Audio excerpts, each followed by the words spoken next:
Hey y'all, welcome back to another episode of Pretty Suited Podcast, where we discuss personal development through a pop culture lens. I'm your host, Lauren A. One of my favorite things happened last week, and that was a surprise music drop by one of my favorite artists, J.Cole. Just like everybody else, I was not expecting any music from him. I mean, yeah, I heard some rumblings here and there from a few potters about him dropping really soon, but they have been wrong so far. So I really was not expecting to see this 2 track 2 by J. Cole drop last week. I saw it on Instagram. Of course, many people saw it on YouTube.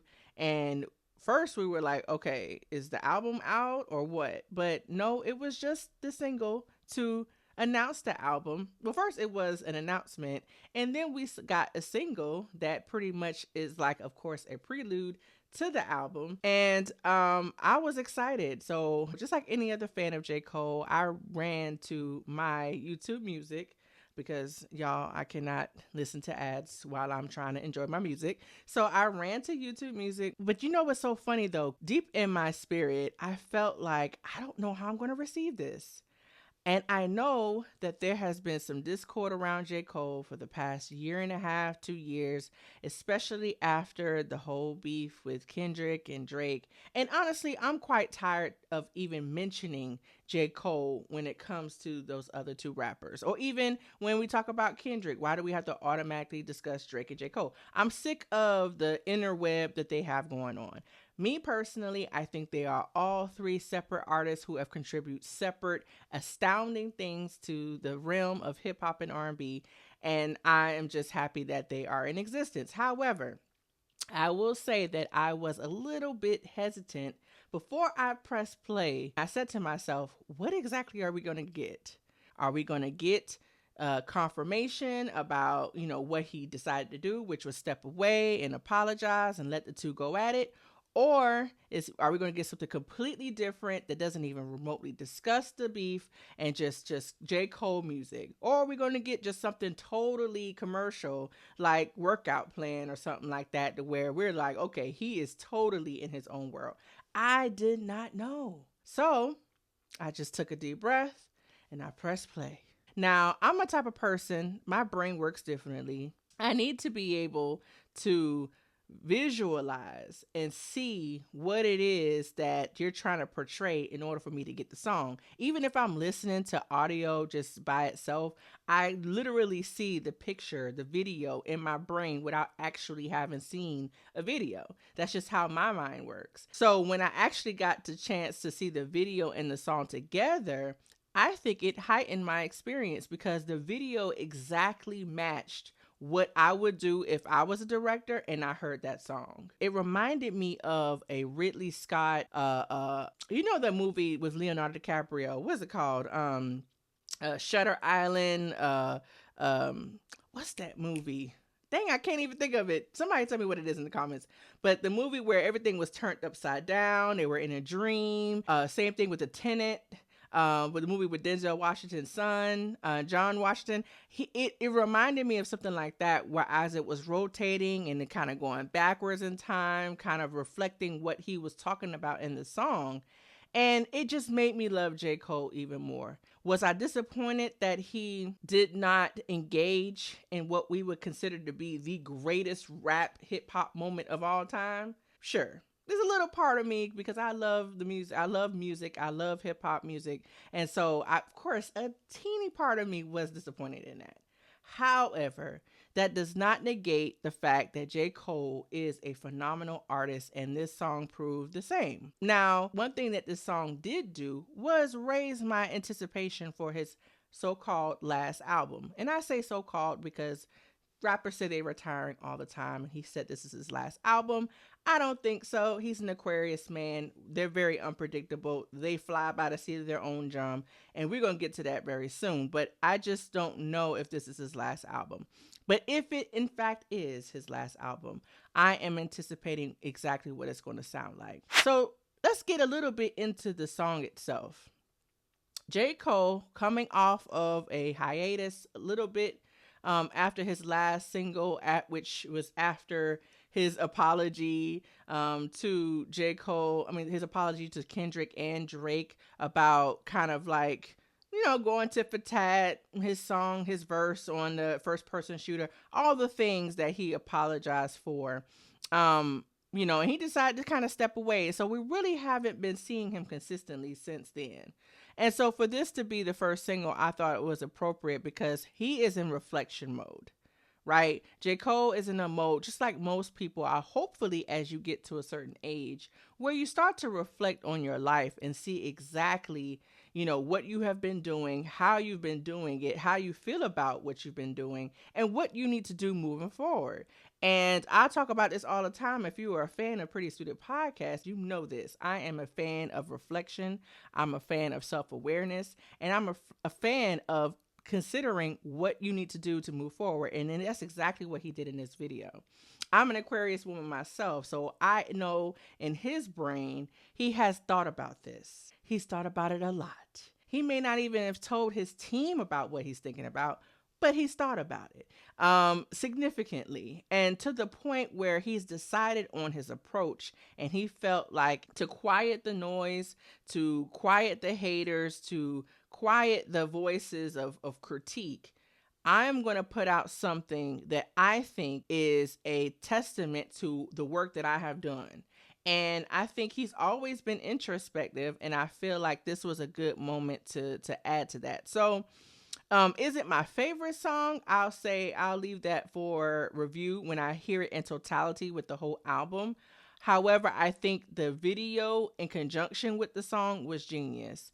So diving deeper into the sentiment behind the song, even with him choosing the song, I think was purposeful because J. Cole is a man who's very intelligent, very articulate, and is also not afraid to announce his boundaries. Think about it, in every interview he's done, he's always seemed to be not just the interviewee, but he also had a presence about him that kind of controls the interview, where he has something to say, and if he doesn't want to say it, he's not going to say it. And so I think that's valuable when you're a artist who's been in the game as long as he has, right? You're not going to twist my arm and tell me that I should do something when I don't want to do it. And I think that can be applied to many of us in this life, right? What are your boundaries? We talked last podcast about, what are your intentions for the new year and things like that. But I really think it goes hand in hand with this subject of what are your boundaries? And do you stand 10 toes in those boundaries? Right? I'm not saying that you have to be stubborn or hard-headed or not open to critique or change. I'm not saying that because I think that that's foolish. But just like in J. Cole's sense, I feel like he understood the conflict that was to come in that battle. He may have had information that we didn't have, right, about the two parties that he didn't want to be a part of. And that's understandable. And so when him making the decision to say, I'm going to step away, that's on you. The part that I can respect is, I don't want to do this.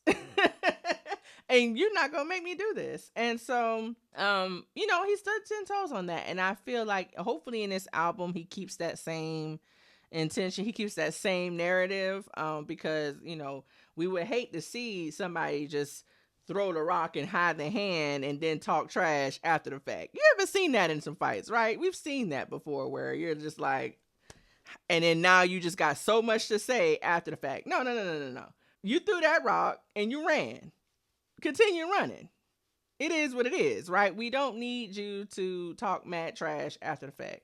But I don't think he's going to do that. I think he's going to remain honorable. He's going to remain himself, and he's going to also not cower away from still being recognized as one of the best, because that's what we're not going to do. We're not going to disrespect his legacy, and we're also not going to overlook his talent just for the sake of him making a decision that he thought was in his best interest and best for himself and his family and his legacy. So shout out to him for that. But I can understand the other side of with people just not necessarily holding him to that tier as the others because he didn't engage in so quote unquote battle. Integrity, I feel, is something that's really rooted in who you are as a person.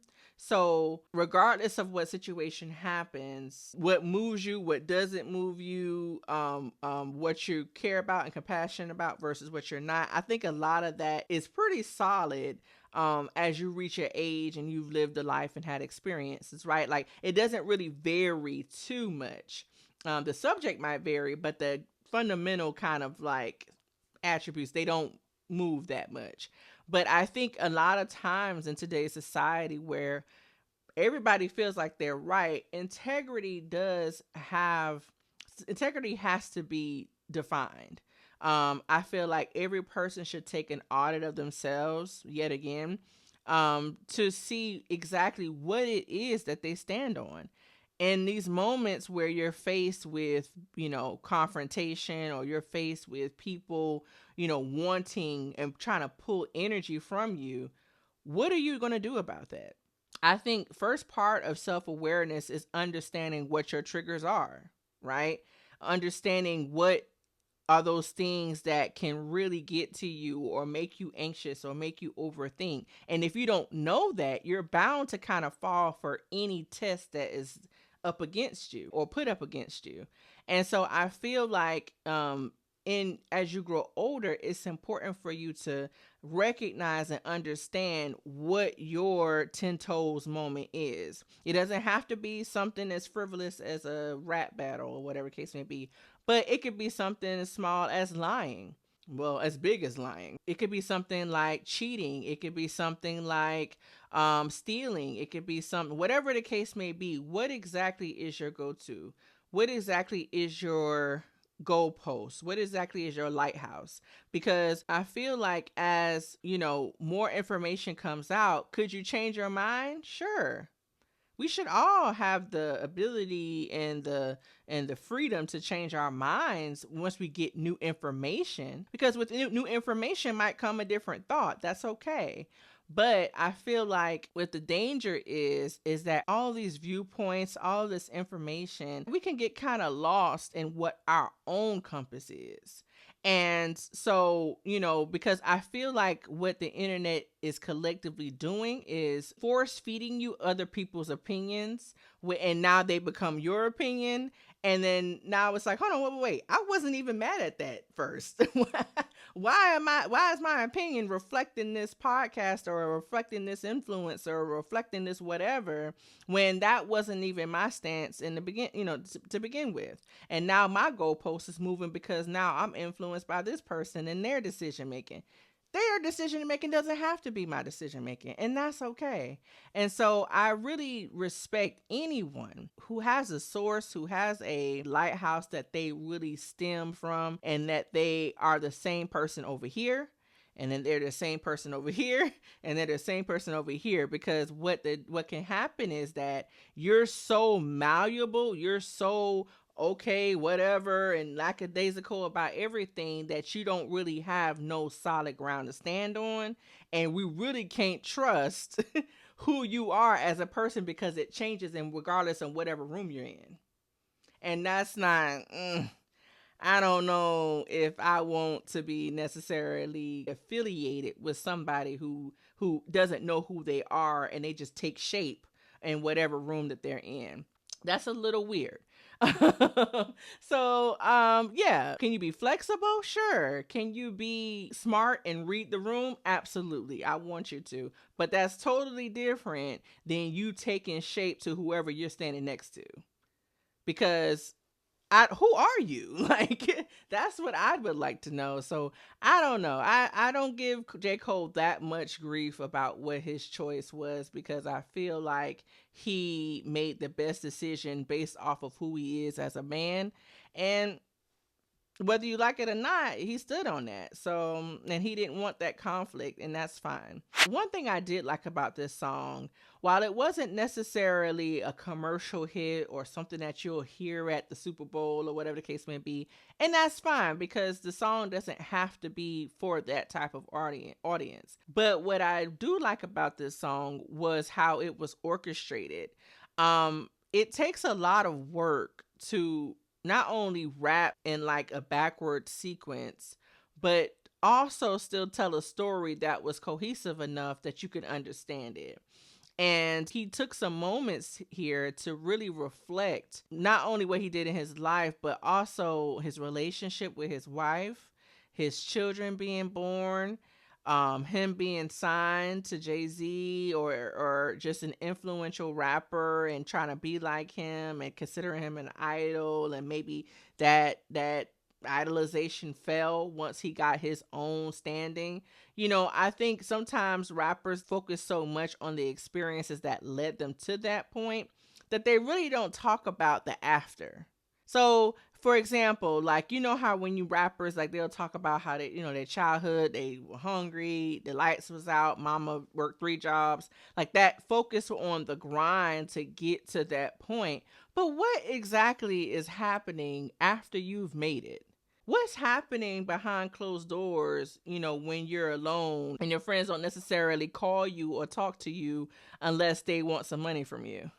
Or what about the times when that girl actually broke your heart and you had a really difficult time doing the show because you got a text from her the next day that really kind of stunned you? Like, what is going on after the money? We would like to see how you navigate and think once you've gained more information. Shout out to Casanat. I know this is not necessarily a pod that talks about streamers, but shout out to Casanat for even wanting to pivot from a space that he has become so large in, literally the highest, biggest streamer that they have right now, and his audience is massive. But he's saying, hey, I don't want to do something else. It might have been fulfilling 2 years ago or even 6 months ago. But right now, with the space that I'm in, it's not fulfilling to me anymore. And regardless of what his reasons are, it could be a woman, it could be, something happened, whatever. I don't know. That's none of my business. But I think him showcasing himself as a person who has different interests and not wanting to be boxed in this particular kind of field, I think that's admirable. And if this no longer serves you, or if this no longer is staying true to who you are, or causing you to not stay true to who you are, then it's time to pivot. Having something that's for you, that's giving you life and feeding you and making you a better person, I think that we should all strive to get to that space. So shout out to J.Cole for standing 10 toes and who he is as a person, reflecting that in his art and his music. And I look forward to the fall off. Not him falling off, but I look forward to the album The Fall Off, because I really think it's going to be reflective. The beats already sound really, really nice. The production, we know it's not going to lack because it's J. Cole. So shout out to him for that, and check that song out. It is called This 2 Track 2. So don't forget to like, share, and subscribe. And remember, you cannot manifest the life that you feel like you don't deserve. So create the life that you want and look to the sky for grace. Bye-bye. For all that life has in store, health,